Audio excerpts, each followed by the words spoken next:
মানকসু। হ্যাঁ, মানকচু গলা ধরবে না, আলুর চাইতে ভালো লাগবে। মাত্র 80 টাকা কেজি। 80 টাকা কেজি। তার পাশেরটা পাশেরটা হচ্ছে পঞ্চমুখী। এটা কি আলু? এটা পঞ্চমুখী কচু। কচু।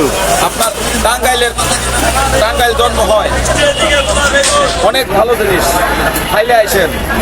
এরপরেরটা আছে নারকেলের কচু। এটা কি নারকেলের কচু? হ্যাঁ, নারকেলের কচু। কয় টাকা কেজি? মাত্র 80 টাকা কেজি। তারপর এটা কি? এটা হচ্ছে বেল আলু, রক্তের জন্য বিশাল উপকার। বেল আলু। হ্যাঁ, তারপরে এই যে এটা কি মাটির উপরে না মাটির তলে হয়? মাটির নিচে বসে আলু, পেস্তা আলু, ছাই আলু। হ্যাঁ, এটা কত? মাত্র 80 টাকা কেজি। আচ্ছা, দাঁড়াও। পেঁপে, পাকা পেঁপে, খাইলে আসে। মিষ্টি মিষ্টি। হ্যাঁ, মিষ্টি, কড়া মিষ্টি, মাত্র 100 টাকা কেজি।